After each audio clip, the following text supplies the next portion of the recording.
So, good afternoon, everyone. My name is Shikha Agnihotri. I am the founder of National Council for School Safety. A lot of you already know me. We have met many a times, but people who have just joined the community, this is who I am. I've been working in the field of child safeguarding for few years now, and very, very passionate about making sure that the schools are safe. And I welcome all of you today on this very, very important and critical program, which is called Who is Responsible When Something Goes Wrong? With General Kulkarni, former director, Mayo College, Ajmer. And I'm very proud to say that he's also a part of our NCSS National Advisory Board. So welcome, sir, to this program. And I'm sure that today a lot of us are And I'm sure that all of us today are going to learn a lot because, when we talk about safety, this is the first question that every time it has bothered me that who is responsible? Why this happened? So on and so forth. So let's begin this session by asking the audience these questions. If something happened in your school this very minute, could you name the one person accountable without checking with anyone else first? If anything happens today in your school, do we have one person accountable? You can unmute, you can answer.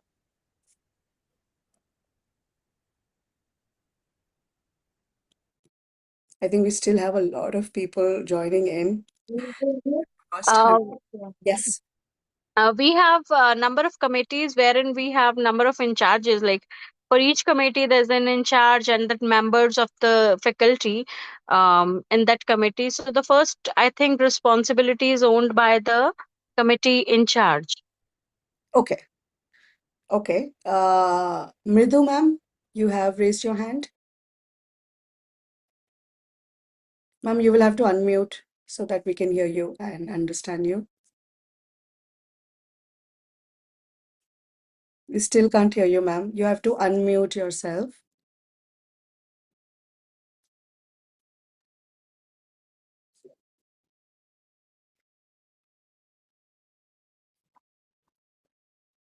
I think you're not able to. It's okay. We can go to the next one. Now I'm Yes. able to unmute. Yes. What I think is that in these situations, we can't hold one particular department responsible. Okay. Though the committees are there, we would say, yes, it is not only the responsibility of the committee. Mm-hmm. Committee will define the rules. Committee can define the system, but then every person in the school ultimately we can't, you say that so and so is responsible, or we can say that the principal is responsible.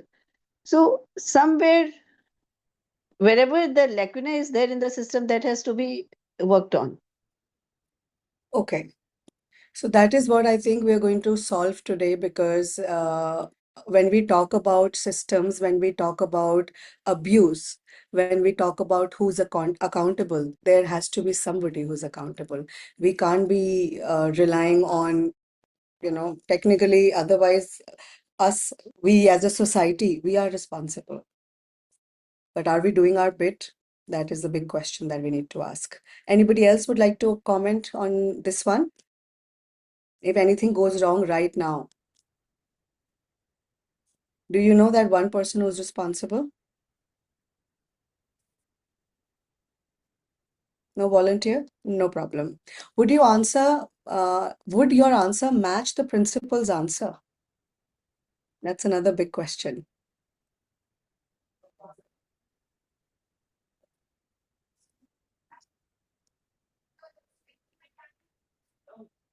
Okay, so let me put the rules of the game a little clear.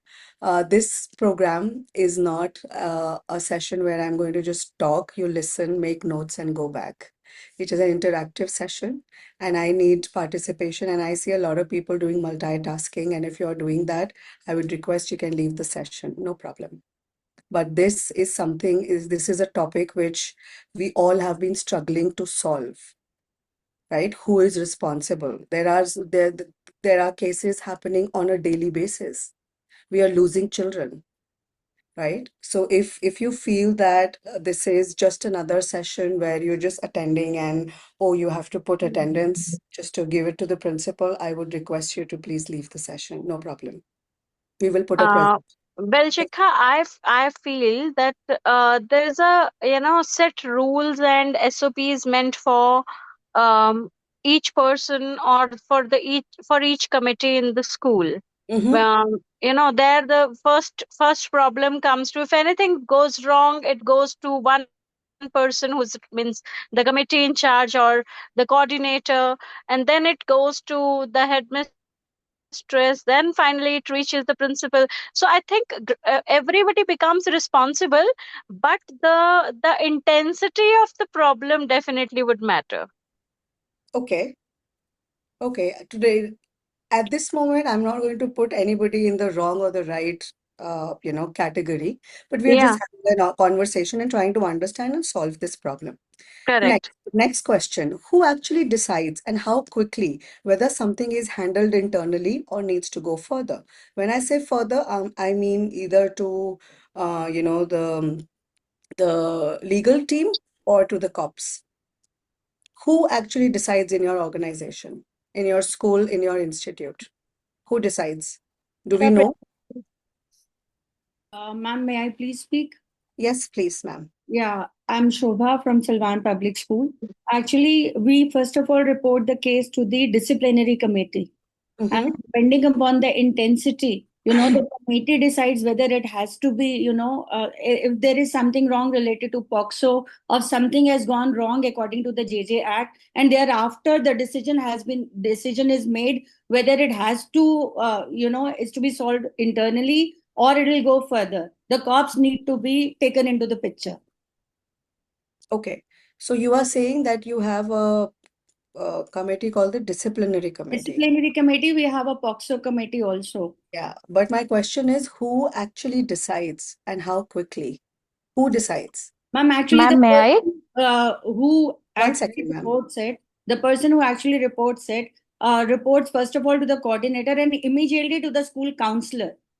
And the counselor immediately, decides with along with the principal that whether it has to go further or it needs to be solved internally. Yeah, so again, coming back to the same question, who actually decides? The principal. Yes. Ma'am, principal ma'am, along with the school counselor, I would say. Okay. Yes, Gopal sir, you have May I? unmuted. Yeah, so when it comes to accountability, the question is very, very, very clear that it has to be head of the school who is held accountable. Mm-hmm. Responsibility can be taken by anybody, can be delegated to anybody, but accountability remains with the head of the school. Whether he's a director or the principal, whosoever has been given that accountability remains with the head of the school. Okay. Okay. So you are trying to say that in your school setup, I would not like to put it in a generic term. In your school setup, your principal decides. Yes, yes. She Head of the has that, school decides. yeah, Yeah, head of the school decides, yes. head of the school. Great. Yes, ma'am, you have raised your hand. Ma'am, in our school, I am Baisakhi. I am from PYTS Learning Academy, Dehradun. And in our school, mainly the principal makes the decision. Okay. Yes, ma'am. Depending on the gravity on the situation, we If it, actually Mhm. call a meeting. And if we are not available on campus, we share all the information and about the incident to our principal, ma'am, and then she makes the decision. Okay, great. Yes, ma'am. Thank you. Anybody else would like to add, or we can go to the next question? Because here I'm going to ask a lot of questions, and with our questions, we're going to come up with the right answers. And of course, Kulkarni sir is here to give us, his $1 million advice on, how to make sure that we have structure and so on and so forth. Yes, Kulkarni I sir, do just you come for add a anything? Shikha. May I just come Yes. in for a second? Yeah, of course, sir. Yeah, one of the things we should all look at is what is the nature of what has happened in school. Somebody Yes. mentioned POXO, for example. So it can be something else. It can be bullying. It can be a physical disaster that's happened. So, what is the nature of the problem? Somebody will put it in the comments that the principal will decide, based on the counselor's advice and think. There could be a physical disaster. For example, what if there's a short circuit or a fire? So where does the counselor come into this? So the first thing that we must understand is that the nature of what is the incident that has happened must be identified. And based on that, there will be different set of responses that will happen. So I'll just leave it Yeah, there for now so that people have time to think and answer. I don't want to go further at this stage. sure. No problem, sir. You are obviously with us. I'm going to again ask a lot of questions when we talk about structure of the policies, structure of, the SOPs, everything that we follow in terms of child safety. Is your escalation chain written down somewhere, or does everyone just know whom to call? Is it written? Yes, ma'am, it's properly documented. How? Ma'am, there is a policy and then there is an SOP related to every committee that is there in our school. Okay, great. So it's written, you're trying to say that the escalation matrix is what I mean. That Yes, if this happens, absolutely. Whom to report, then how it will go further, and so on and so forth, ma'am. fantastic, fantastic. I'll go to the next question. And it is shared with the entire staff also through mail as well as through a hard copy. Great.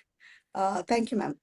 Anybody else would like to just add on if you also have, because that is going to be very motivational for us also to see that, schools where Shobha ma'am is working are actually taking child protection policies so seriously.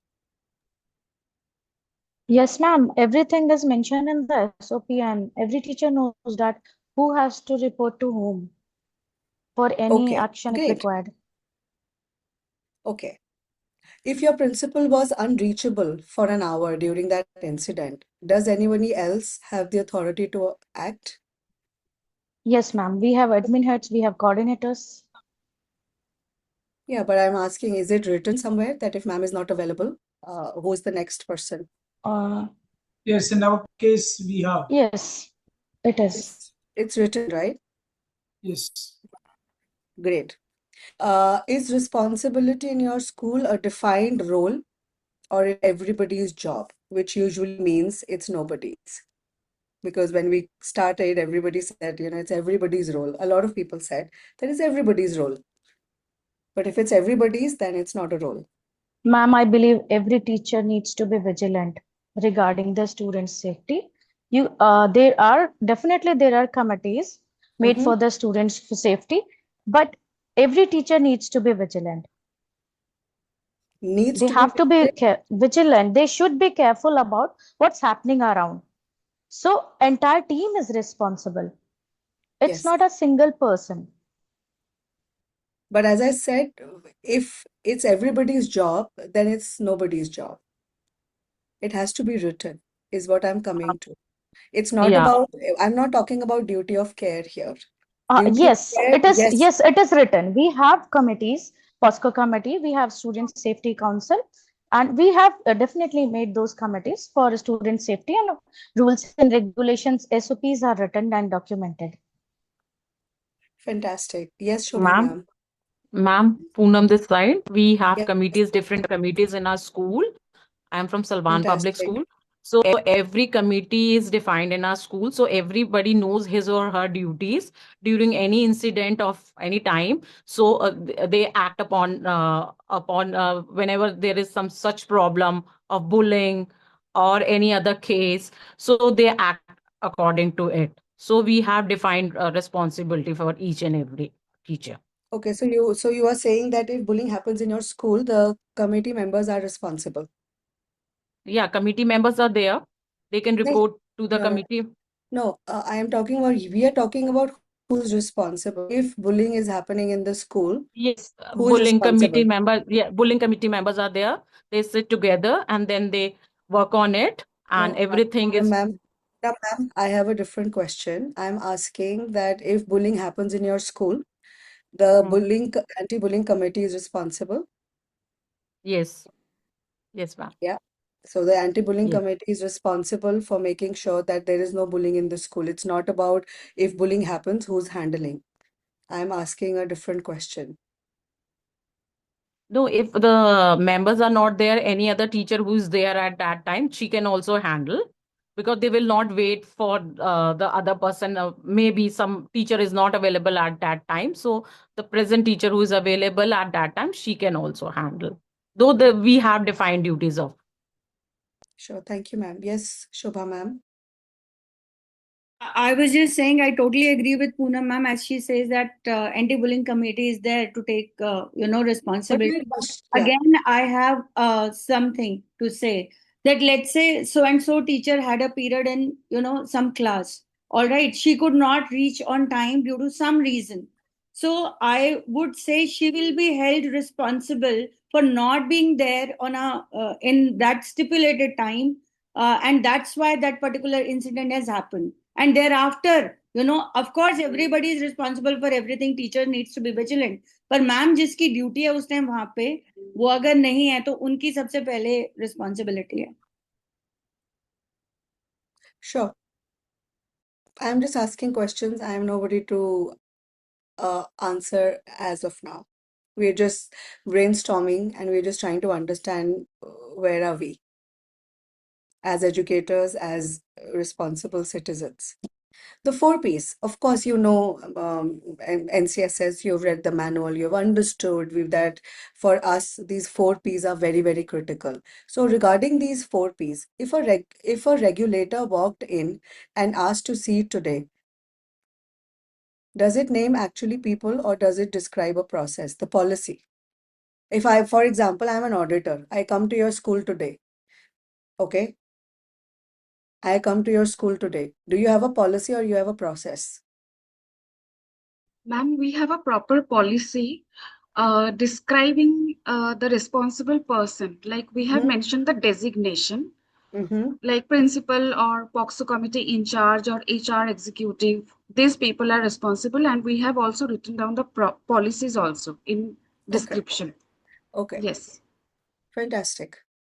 So you have, I would request everybody to use the chat room and actually answer that you are saying that you all have policies which are well defined. I'm talking to 100 schools today, and all these 100 schools are saying that they have policy which is properly documented.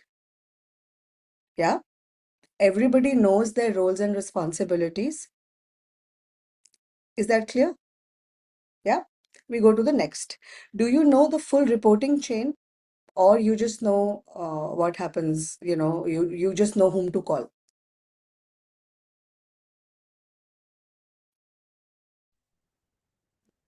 Do you have an escalation matrix? I'm coming to the same questions again and again. Do you have an escalation matrix?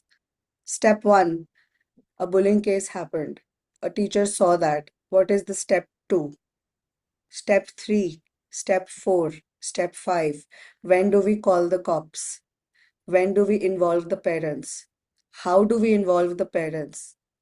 How many times, okay, let me ask you this question. How many times you've involved parents in any kind of case?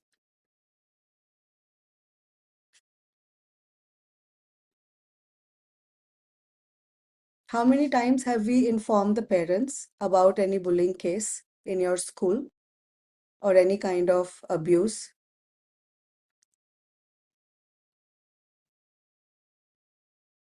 Richa is saying always. I mean, you can unmute also, that's okay. So you are saying that you've involved the parents. So what was the procedure that you were following? Yes. So it's something like this, that if it's a very routine class to class conversation or something which can be resolved at that point of time, that's a different matter. But anything which becomes a little more, which needs some kind of How can you a define, conversation. ma'am? How can you define what is more and what is See, less? it is, see, we have given a lot of understanding to the teachers that there has to be for example, if it's a case of bullying. So we have given a lot of understanding to our teachers that there is a difference between a tease and a bullying. So teachers should be able to understand and should be Have able you to discern. written it down? Yes, it is there as a part of our child protection policy also, that one has to discern what is the level which needs to be escalated. And But the moment it's an escalation, then the first person, besides our escalation policy, the parent has a right to know before it becomes a little more difficult for a parent to get to know it at a later stage. Parent is involved. how Even are if it they is a involved? matter, we, How are we they? all, they are called to the school and they meet and they always resolve it. And if it is taking a And little there's more no time, documentation? Is there any we have documentation? 100% documentation. When there is a parent is called from the school, there is a reporting. I mean, there is a record of that. And when the parent comes, there is a record of that. The parent meets the class teacher or the class coordinator or the vice principal or the counselor or whosoever. There's a proper documentation. The entire process is documented. If you want to give any kind of a reprimand or anything, that is also documented. So the policies and the procedures, they continue to be in tandem with each other. Okay, fantastic, fantastic. People, is there a signed record proving that the last hire was trained? If there's a child protection in your child protection committee, is there a record which says that all the child protection committee members are trained? We That's a have mandate. That's a mandate. Hmm. we just a second. I'm losing this thing.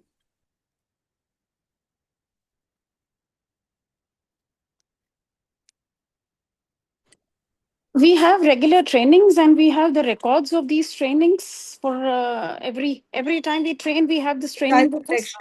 Yeah. And what about the child protection committee members? Are they specially trained to handle such cases? Or we just go by what our heart wants us to? Rimita, you have unmuted yourself. Do you want to say something? No? Practice. Has any of this been tested in the real drill or just talked through a meeting? How many of us have practiced what is written on the policy? I know these are a little out of the syllabus questions, but because we all are here to talk about who is responsible, it is important for us to know.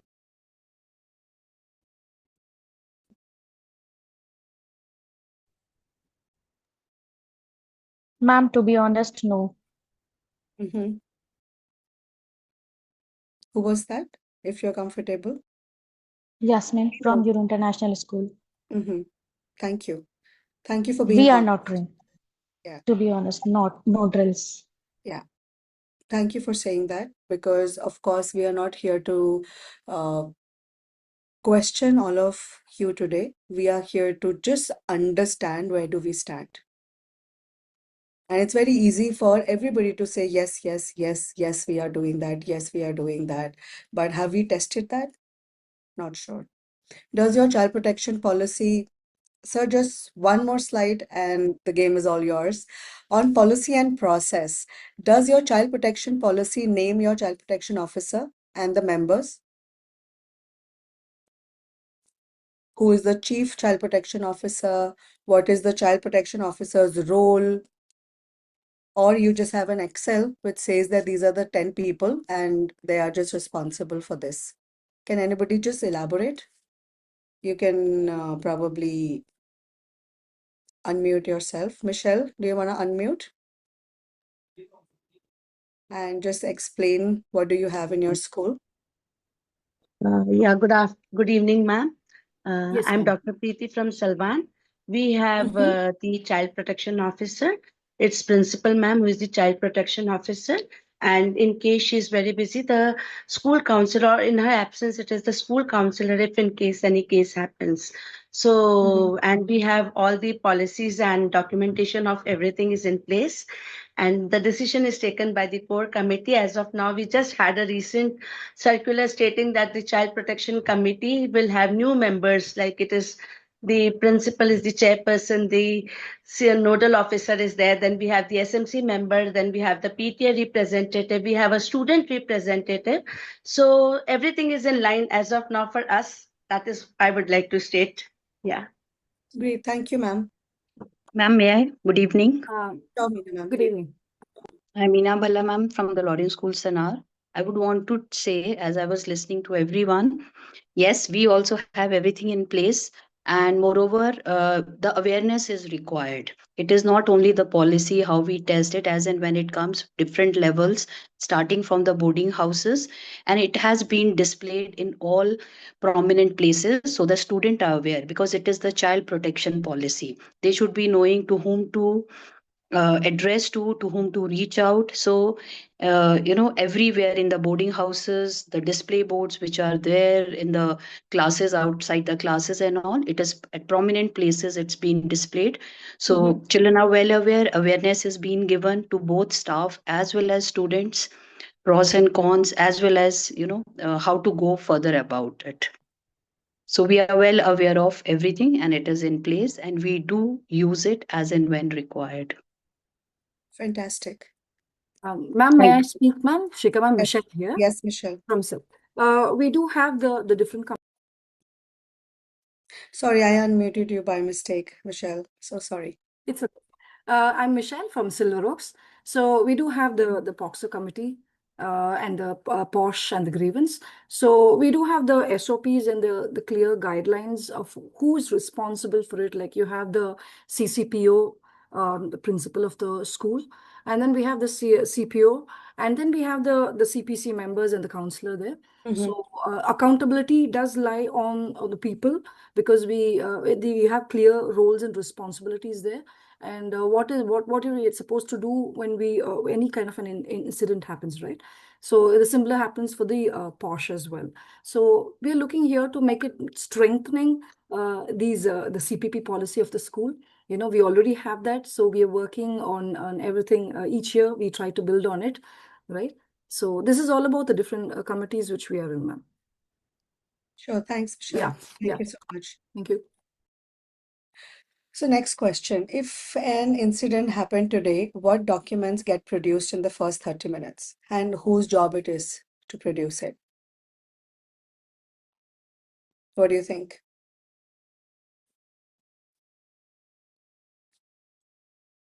Any volunteer? I think in this one you will have to unmute and speak. Yes, Radhika. Radhika, And ma'am. I think that if there's any kind of a problem, initially, whosoever the child goes to, the teacher should be very concerned and listen to the child diligently. And after that, the first person whom we should report should be the counselor who's there, who's totally dedicated, and then things Radhika, can ma'am, be the done. question is that if an incident happened today, what documents get produced in the first 30 minutes? Ma'am, report which we'll be making, either it's the counselor or us, that's very important, which requires to be produced. Okay. Anything else? Ma'am, may I speak? Sure. I think, in my opinion, that first document which should be produced is to get a complaint from the child in writing. If a child is not comfortable? If a child is not comfortable, then the child can report the incident to the concerned person, and the concerned person is supposed to write. Ma'am, the question is if an incident happened today, it has happened. Mhm. What documents are produced in the first 30 minutes? Anecdotal records. Okay. Anything else?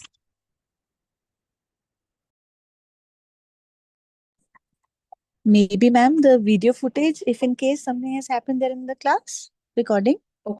Okay. Anything else? If anyone has witnessed the incident, take the notes of those people. The statement of the Anything else?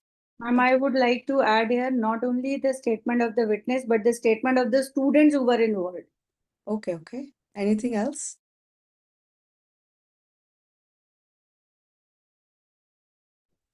the child.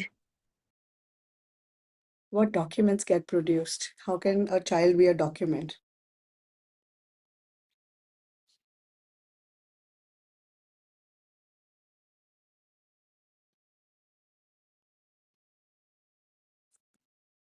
We've been talking about policy. You've been saying that you have all the policies in place and nobody spoke about policy. That is the point here that we are standing and talking about it.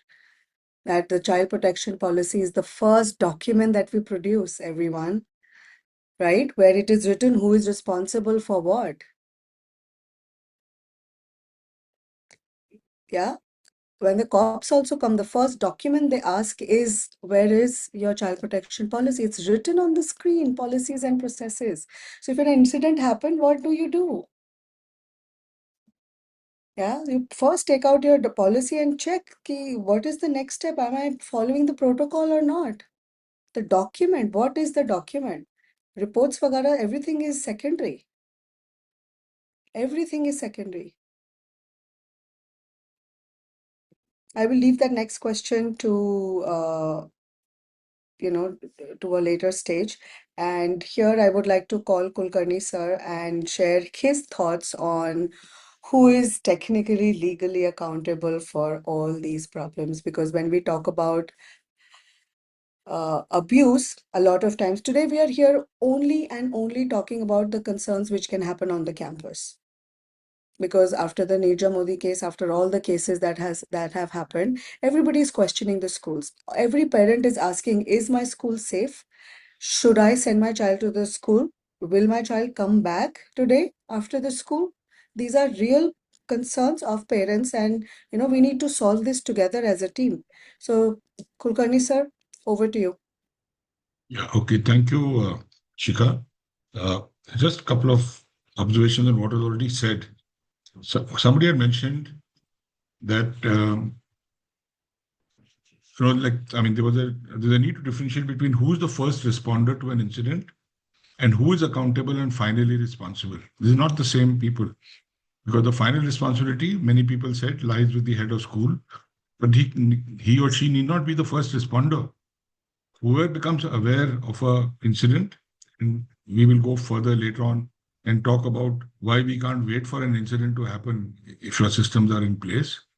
But let's say incident does happen, the first responder is the one who becomes aware of the incident or to whose notice the incident is brought. The second point somebody mentioned was regarding the child protection officer. Someone said the principal should be the child protection officer. Uh, no, the principal is also the head of your committee. So the principal cannot be the child protection officer. There has to be someone below the stature.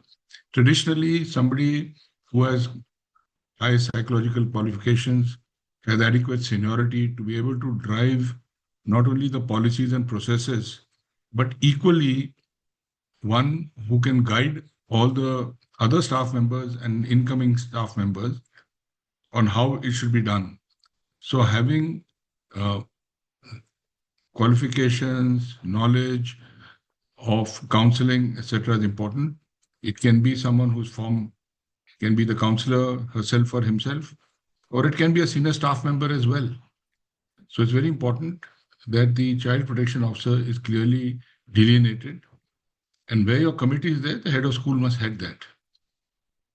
Okay, so that is one part. Coming to the issue of who is legally accountable first.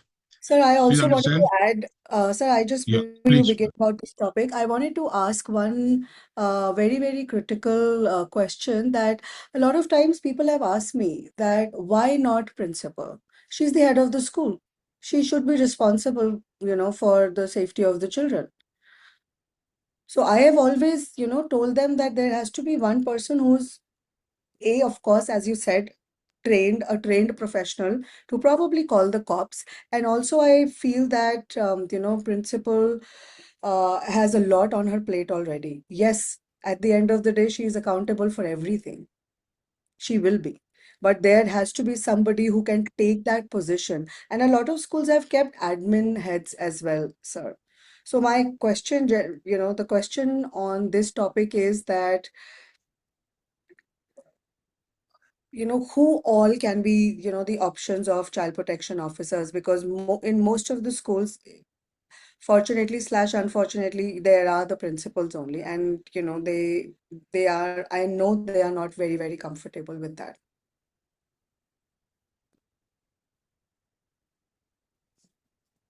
Sir, are you there? Yeah, I'm there. I was just wondering if somebody is responding to what you said. You Yeah. see, it's like this. If the head of school is responsible for everything, the head of school is also responsible for results. So does the head of school teach chemistry and history and physical education? And no, there are people designated for various jobs. So somebody, whereas the head is responsible for the overall policy and processes and its monitoring and implementation, somebody has to functionally do the job. Somebody has to ensure that new staff members coming in are trained. Somebody has to ensure that class 4 employees are trained. Uh, Visitors coming to your school, like I see in your slide, the first point, vendors are sensitized. So therefore, at the end of the day, it lies with the head of school. But functionally, this is a specialized job. And therefore, somebody who's fully aware of various laws, various psychological issues involved with child safety must be the child protection officer. And as I said, it should be not only having a background qualification, must also be reasonably senior to have had some experience in this field and should be able to guide the other staff members. Because today, theoretically, we can all have everything in place. When an incident actually happens, everyone starts looking at each other. Or we overreact. We must understand that there are 3, 4 principles we must keep in mind. The first and foremost is when incidents are reported, when they're visible, it's okay. But many of the incidents are brewing. Children are not so comfortable with coming out and sharing if there's a problem, whereas the problem may be there or it's about to happen. Yeah. So the element of trust is important, and the trust can't be only in the head or only in the CPO. There has to be a huge element of trust in the school system. The child must trust some teacher, some coach, somebody in the mess, anybody. And then And in there has to be Mayo's, this. Pardon? Sir, can I add something to this? Please, I'll be happy. Yes. Sir, I'm Avneet from Jammu Sanskriti School. Sir, as you very rightly informed that it cannot be the principal who should head this or some other senior one can head it. In our school, sir, we have a peer educator coordinator. We have a peer educator group where the students of 9 till 12th, they are being sensitized to various adolescent issues as well. So sir, can we, I'm taking just information from you, and can such teacher be identified to take this role? Because we normally try not to publicize any issue, so we try, if any issue is there, so teacher should be confined to a particular person only, and then the things are being reported to the principal as well. So do you think that such coordinators can be given this task? I would also like to just add on, sir, in that question, that how have you worked in Mayo? Like, how were you managing and handling the child protection officers there? What was your SOP, and how were you Yeah. handling it? Yeah. Yeah. So this SOP can vary. In Mayo, our behavioral counselor, she was the nominated child protection officer, right? And it was a duty to ensure that adequate trainings, rehearsals, and other things were done. When it came, she can be helped by many people. Like I said, when it came to class 4 employees, our administrator, or if you call him bursar, that person will be in charge to make sure that various activities were carried out. Similarly, desensitization of students and everybody else. But ultimately, there has to be one focal point around which all this is happening. And therefore, there is a need to appoint, and it's a mandate of all boards that a child protection officer should be nominated. So, as I said, there are 3, 4 things to be looked at. One is the issue of trust.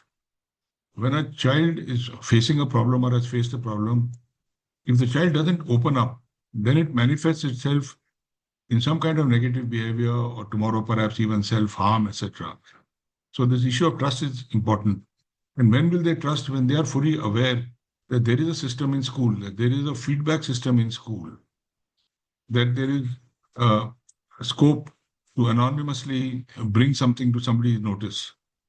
Because the third point is confidentiality, which is very important. When you are dealing with minors, confidentiality has to be the uppermost factor. Never ever by mistake also should the identity of the child get disclosed. Similarly, outside, even the media and all is not supposed to disclose the name of the school. It's a different matter that you can't control them. But definitely in-house, you can control the identity of the child. And if anybody who not only directly reveals this, but is known to be aware of this, you can't say kahin se suna tha. Agar kahin se suna tha, then you are also culpable. Please read the acts which are governing child protection. You are equally culpable tomorrow if this matter goes into law. So the legality of it is very clear. Confidentiality is the topmost thing. If we maintain confidentiality, there's a greater chance that the second or third or fourth child will come out and share something. Now, this confidentiality cannot be only with one person. Ultimately, it has to go to the head of school. And therefore, not only those in the chain, as Richa was saying, as Shikha was saying, not only those in the chain have to be informed, but they also have to maintain full confidentiality. And other staff members are equally responsible to ensure this confidentiality is maintained if they come to know about it. So, and the last bit is transparency. Very often, and somebody mentioned this, we try and cover up the thing and hide the thing. In the long run, it always backfires. You have to be transparent. You have to, tomorrow, you cannot go into denial. You cannot, the law is very clear. If a matter has to be reported, it has to be reported. We also try at times to try and organize a compromise. When you organize a compromise, the big mistake that happens is then the school becomes a party to the incident. Otherwise, the incident is between a perpetrator and a victim, or a group of victims, or a group of perpetrators. And the school is required to maintain a neutral stand, primarily favoring the victim, to try and support the victim in every possible way to overcome the trauma that has happened. The moment the school gets into this business of hush up the matter, this, that, and try and cover your tracks, it goes against the spirit of the law and definitely goes against the interest of the child. So my sincere appeal to all of you is, sometimes staff members try and be knowledgeable. Arey, तुमने सुना ऐसे फलाना फलाना हुआ है. There's a tendency to try and show off. There's a tendency at times to go to social media. Let's say, Shikha mentioned the case of a school where a 9-year-old thing. There's a tendency to make a reel or something and send it. Please understand, not only are you in violation of the law, but you're not only hurting the child who was affected, but you're hurting many other children who still will remain on the school rolls, or maybe they'll go to some other school tomorrow. So my request to you, I'll recap these 4 things and you can summarize them in an acronym called TACT, because the whole thing is these are sensitive things. You have to deal them with tact. So the first and foremost is to generate trust. The second is to create high degree of awareness in the system that yes, it is safe to come out and ask for help. Third is to maintain not 100 but 300% confidentiality. And finally, be transparent. Tomorrow, when the time comes and the parents have to be brought in, please do not hide things and don't take a position as the school. The school must be neutral to the incident. The moment the school becomes a party to the incident, the school itself and through the head and anybody else is equally culpable in violating the law. So I hope this as a background helps. I'll be happy to take questions from here and we can go Yes, further sir. after. So when we talk about this slide only, who is legally accountable first? So, sir, these are the areas where the schools usually lapse, and these are the faulty areas basically. And because of these, the abuse is not able to, the cops blame the schools because of the abuse was not escalated. There was a third party vendor who was in the school. There's a CCTV blind spot. We've been doing a lot of audits and we've seen that every school has blind spots. In fact, the teachers only have told us that, oh, I know a spot जहाँ पे जाके मैं lipstick लगाती हूँ. So they already, I mean, we try to audit casually, but we get to know everything. Where the bullying was ignored, substance use on campus, digital or cyber, and I just want to understand from you that who are the real people who are responsible? Universally, principal, yes. Head of the school, yes. Management, maybe yes. But we also need to define more people who should take up these responsibilities, and where the structures are more defined in schools. Yeah, I think that's a very valid and good point. It's just saying that the head of school is responsible is not the answer. As I said, we have to find what steps are necessary to minimize the possibility of something happening. Yes. There is no use settling the issue after it has happened and holding someone accountable, because you have damaged a child or a group of children. So it's no use. For example, when a vendor enters the campus, it can be an administrative vendor, it can be a ed tech vendor, it can be someone come to conduct a workshop. They are also vendors, basically, some company. So therefore, there has to be a process by which they also need to be aware of the school policies. What are their limits? What is permissible, not permissible? It's also desirable that whenever they are within campus, somebody from within the campus nominated by the school must always accompany them at all stages. Yes. Right? Similarly, if abuse happens, as I said, everyone said we have committees, we have this, that. It has to be pushed through those committees and it must go to the leadership in the shortest possible time. Yeah. Right? And there was And as somebody I said, without said, breaching confidentiality, yeah. on CCTVs, a lot of schools tell me, sir, we have 100 CCTVs, we have 300 CCTVs. The simple principle is this, that CCTVs can fail sometimes. And like Murphy's Law, it often happens that where an incident happens, unfortunately, that CCTV is not working, number one. Number two, as a matter of rule, every spot which is vulnerable must be covered by two CCTVs from different angles. So God forbid, one is not working, the other is working. Even if both are working from a certain angle, you may not get a clear picture, which you will get from the other thing. And these CCTVs should be used to monitor unusual activity, like I said, not to investigate an incident. That should be done only if something does happen. Prior to that, to anticipate what is wrong. Why does the child go and sit in a corner repeatedly instead of playing with his or her friends? Things like that. And so the person monitoring the CCTV at the control room, wherever you have, must also be trained to be fully aware of the rules of child safety so that they can take action. Bullying being ignored is, I think, one of the most common problems. Things come to a pass only, bad incidents only happen because for a long time somebody has ignored the signs. And for those of us who are with students for so many hours a day, whether a day school or a boarding school, even small changes in behavior can easily be observed. And therefore, if that factor of trust is there or that awareness is there, either the child points it out or you have to spot it that the child is not telling there's something unusual happening. And therefore, a skilled person can get the child.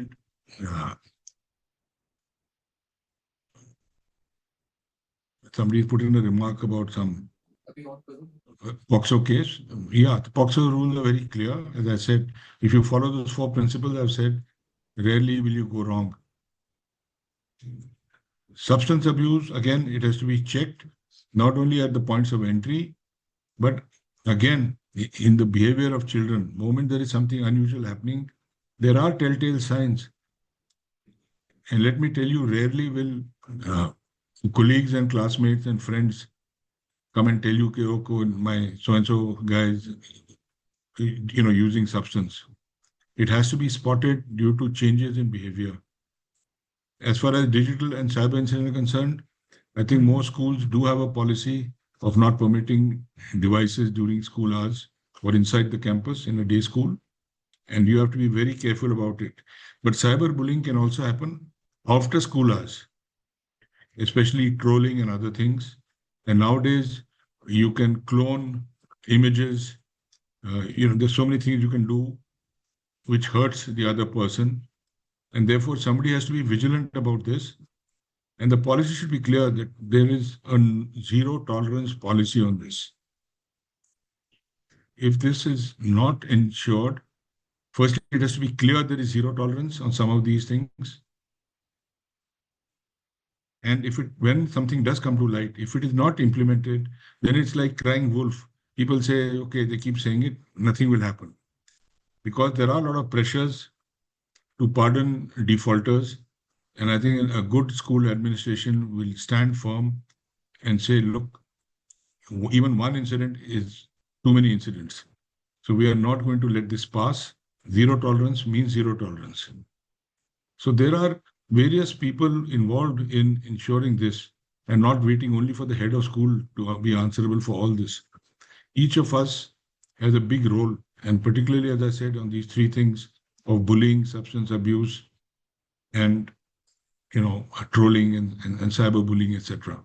All of us have a role to play. We are all either on social media or we are watching children around the clock. Let me assure you, anybody who's unhappy or has an issue will, even the gait of walking, the way the person walks, the way the person moves around, a person who's happy and laughing will suddenly become sullen and quiet. There are 1 million telltale signs that show up. The issue is, are we looking for them? That is the point. Or are we, which happens, I understand pressures that we are so busy, syllabus pura karna hai, and therefore we ignore all the other obvious signs that are coming to us. So this is some of the issues we should consider. Now, would anybody like to comment or ask questions or anything?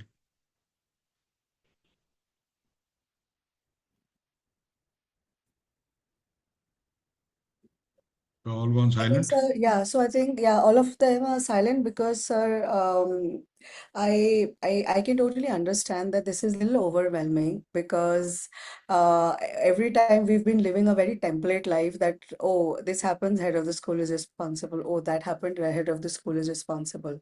So when I initially asked this question that, uh, if bullying happens in the school, is the anti-bullying committee responsible? But nobody was able to answer that. They were like that if, a bullying case happens, they will handle it. But my real question was, I'll just stop the share now.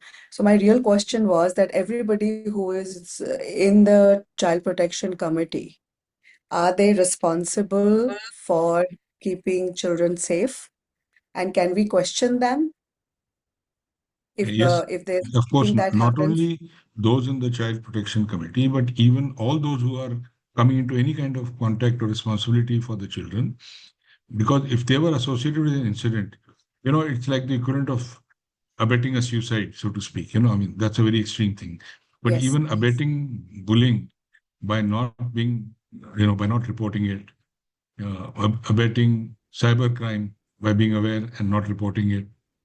So, and please understand, I think all the educators must be aware of this, that in the law, elsewhere, you are innocent till you are proven guilty.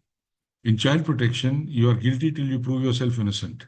So Innocent. if the law comes to you, please understand, then it becomes very difficult to be able to explain away. But yeah, please go ahead. Please go ahead. Yes, ma'am. Hello, Raghav. Oh, I think that was by mistake. Yes, Yeah, sir. okay. So please understand, all of us are equally responsible. And as I said, it's not only teaching staff, well, I'm sure on this webinar, we're mostly teaching staff, but administrators, down to the class 4 employees, those who are responsible for access to washrooms, etc. Every single person has a role to play. And But sometimes children confide in strange people. Somebody may be willing to confide in the bus conductor. Say a lady is traveling in the bus every day. The child may just come and talk to that person. I mean, and then she might even be an employee of a contracted bus service. Yes. So where you pick up telltale signs, I mean, I'd like to emphasize and highlight the point which I think Shika was making at the beginning, that do we wait for an incident to happen and then say that we dealt with it smartly?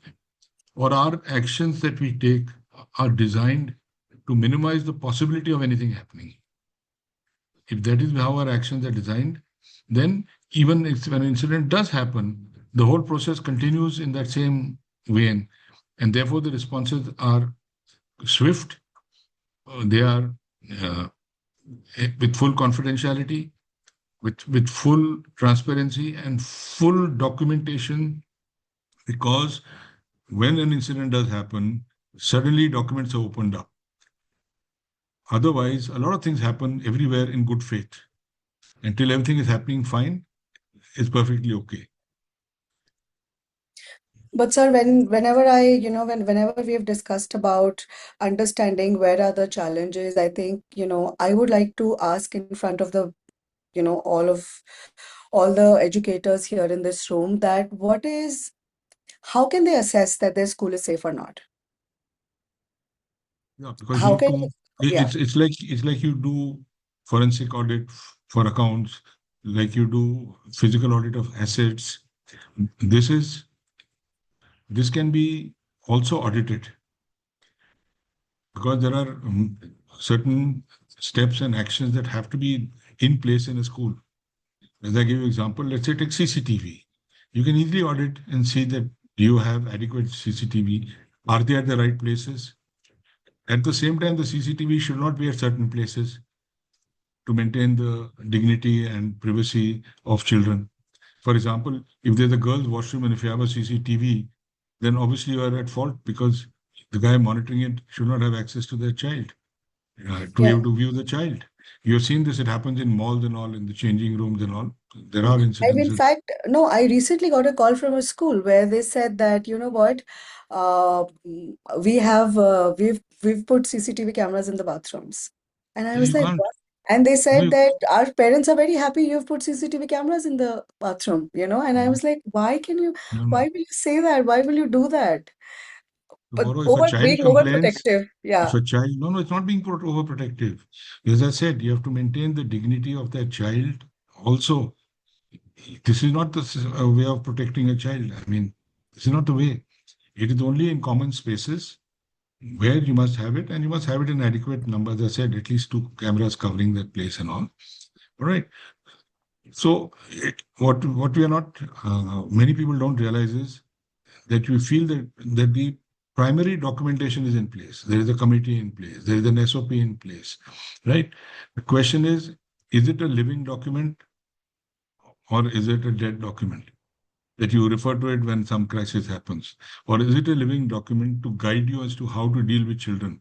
Your SOPs must also tell you as to how to deal with children, whether it's duty of care, pastoral care, whatever it is. And this has to be reinforced on a rolling basis. You can't say कि साल में एक बार training हुई थी हमारी पिछले मार्च में and therefore we are comfortable about it. No, most of we've got so many other duties to do. We can't remember every clause of every act. And honestly speaking, sir, we've been handling a lot of cases where, there's abuse has happened, or, extreme level of bullying has happened. There also, there was this one common thing in all the schools. They had the policy, everybody knew what to do, they were trained, but then why is it still happening? Everything is there. There's As I, something which is missing. There yeah, is something, yeah. as I said, two things. One, you need to have a close connect with the kids. Like I said, you have to observe their behavioral patterns.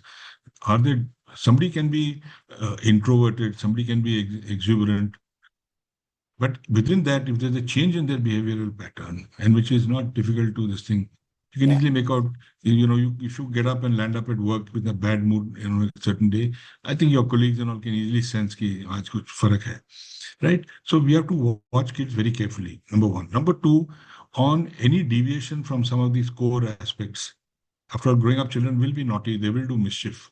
But on these things which you highlighted in the slide, there has to be zero tolerance. And that is part of that awareness. Everybody in the system must know there is zero tolerance. Because the moment you say, chalta hai, koi baat nahi, देख लेंगे, you are opening yourself up to abuse of that policy. It's like this, we all have rules about driving and overspeeding and not wearing helmets and this and that. In its implementation, because people are aware that there is no strictness, so a guy who drives in a certain way here will not dare to do the same thing in Switzerland. You understand? Yeah. I mean, it also changes behavior. Our people, let's say we spit all over the place. You go to Singapore, nobody will do it. You get my point. So Yeah. the culture must be very clearly established that so zero tolerance means zero tolerance. Okay, and therefore, of course, there'll be thorough investigation. Nobody will be blamed beforehand. If it's proven that there was a problem, there will be, and even children are smart enough to understand. कि लोग यहाँ दाल गलेगी कि नहीं गलेगी. Even some will still, देखो, with all the rules in place, it won't happen that no murders ever happened in a place and all that. Those things will happen. It's unfortunate if it happens. But the question is, were all steps taken to obviate the possibility of it happening?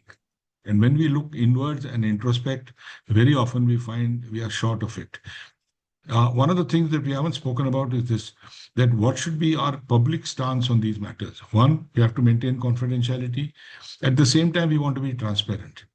So you'll have the media and others coming at you, right? And therefore, this has to be a designated person who is entitled to talk to the media about these things without disclosing anything confidential. It cannot be, because there's a tendency, especially if you're in a urban area or a city like, say, Delhi, NCR and all, you'll have journalists on your doorstep in a second. And then because of the way they report it, if they don't report it with a slant of something has gone wrong or scandalous or the school is negligent, then it's no story for them.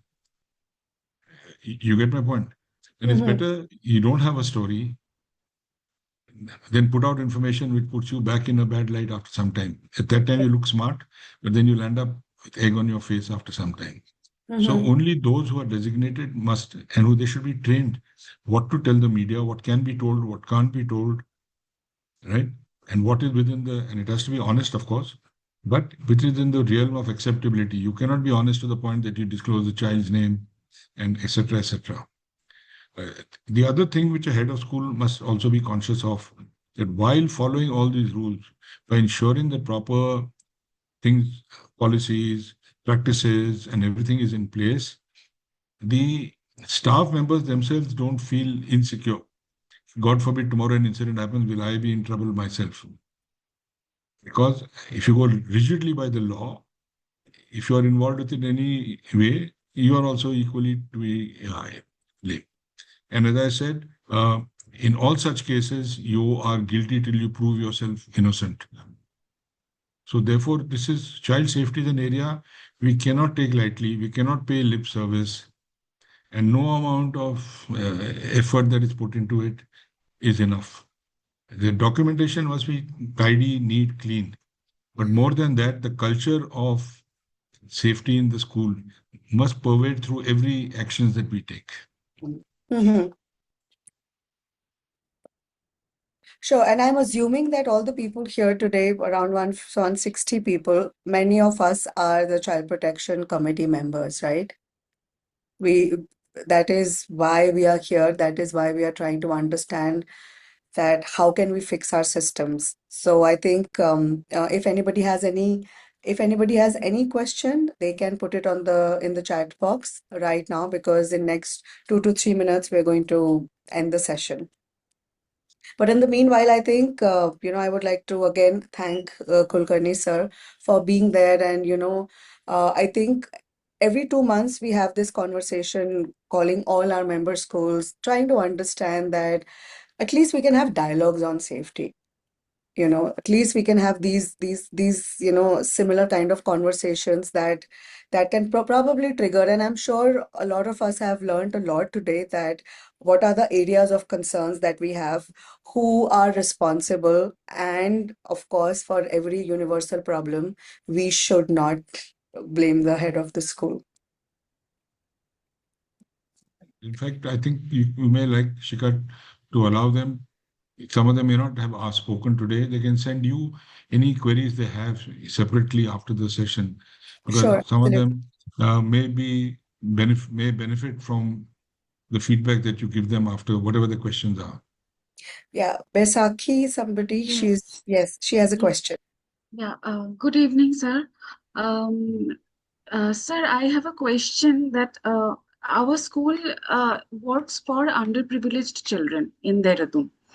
And during COVID, due to online studies and all, they got access to the mobile phones.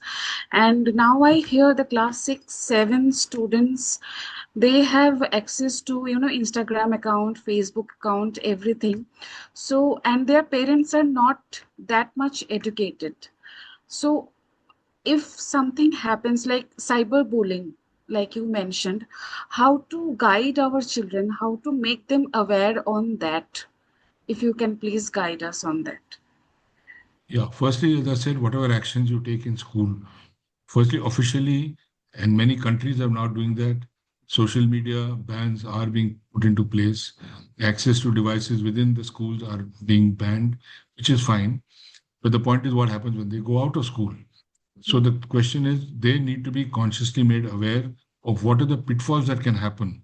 You can have, uh, you know, street plays, you can have uh, workshops, you can have, peer presentations to highlight certain incidents that may have happened or they have heard about, to create awareness. But equally, and I know this is challenging for the kind of crowd you mentioned, there is a need to periodically try and sensitize the parents as well, because they are not native users of technology and social media.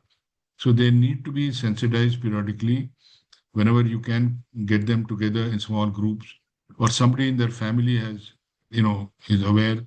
It's not easy, I agree with you, but you have to sensitize the parents, because after all, I mean, we all know so many cases where parents are the ones who feed the child with the device and say, okay, watch the device, even as a small baby, and then, eat your food and things like that. And the other thing, kids are very observant. They are watching how much of social media usage do you have yourself. If you are scrolling the whole day or you're watching something or whenever you're free time, then why would the child not think that this is the normal thing to do? So, you know, uh, rather than preach, we must follow by precept. We must show what's the right thing. But I agree with your point that the kind of background you are mentioning, you have to take special efforts to get the parents to understand that there is a problem. But as a first step, concentrate on the children and make them aware of all the pitfalls. And yes, effects will be seen slowly, but over a period of time, I'll give you an example, uh, where Anna Hazare comes in his village, uh, liquor is completely banned. It's not banned by the law. He created a social movement where he showed women that if your husbands keep getting drunk and blowing up all the money, there's nothing left for you to bring up your children. So over a period of time, they succeeded. There is a gentleman who's won the GEMS Global Teacher Prize from Maharashtra called Ranjit Desale. Famously, he gave away half his prize to his 9 other finalists, which is a big thing for where he comes from. But in his village, he has convinced people that between 7 and 8 in the evening, no TV will be switched on, no devices will be switched on, and it'll all be family time. So sometimes these things are not simple, they take time and effort, but it's not outside the realm of happening. Thank you so much, sir. Thank you. Okay, I think Shika, we may be out of time now. Yes, sir. So I think we have another question, but I'm going to answer that through our, through our email. But what is child protection policy for school transport, pickup, drop? Yeah, it's not a child protection policy. It's actually policies. There are different policies for different things, and that is where the audits basically take place. And we as NCSS, we can support you, with SIR's guidance. We support schools where we need to, we enter the school, try to understand, I'll just pick be up, drop, handover, back in a everything. second. I'll just be back in a second. Yes. Yeah, so in fact, I'll do one thing. I'm gonna just share my screen. once again. And can you see the screen, all of you? Yes. Yes, ma'am. Yes. Yeah, okay. Yes, we So I will just come to this slide where, of course, this is a very critical question that somebody asked. But of course, as NCR's National Council for School Safety, our purpose is to make your school safe. That is what we are living for, right? Before any inspection or any incident, start with the school safety audit. We do this professionally. We do this, we accredit, we do the accreditation of the schools as well. We measure everything. We measure, identify, and build. There are schools where we've built from the scratch each and every policy. The question that was in the chat box, this is the answer to that. Sir, if you want to just share your 2 cents, and then we can just, No, I'm just happy that so many people are here on this webinar because any amount of times that we talk about it, share experiences, we will only come out better because nobody has a mastery on it. Let me assure you, every incident is different. No two incidents are identical. But if you follow the principles and we follow these procedures and all, and have proper policies in place, adequate rehearsals, and frequent awareness sessions, then the prospects of things being at a higher degree of safety, I mean, it'll keep improving. And you can never reach 100% in this. You have to just keep working at it again and again and again. So my only parting advice will be never get complacent on the issue of child safety. Never. yes. Right? You're just waiting for the next incident to happen then. Yes, I would like to just say one, thank you so much, sir. And also, I think, I always say to everybody that we are failing as a society because our kids are taking their lives because they are not happy, because we are not as adults, we are not able to solve their problems. That's not cool, that's that I feel that as educators, we should not be able to sleep if something like this is happening in our school. No, so everybody who is here today in this session, I think, it is our responsibility to make sure that because you are associated with NCSS and because you're in this session, you should make sure that you fix everything that you have in your school. We should not wait for one more life to teach us a lesson. So thank you so much, sir, for your, guidance and support. And I can never thank you enough for always being there, never saying a no, and always showing up on all our sessions.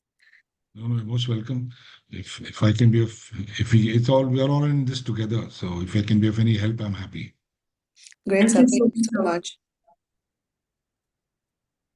Thank you. I mean, of course, we know that we did such a session for the first time. It's very unique topic, so I understand that their questions may be little less, but that's okay. I think we were able to trigger a lot of things within you guys. So I think it's important that we have more conversations on these topics.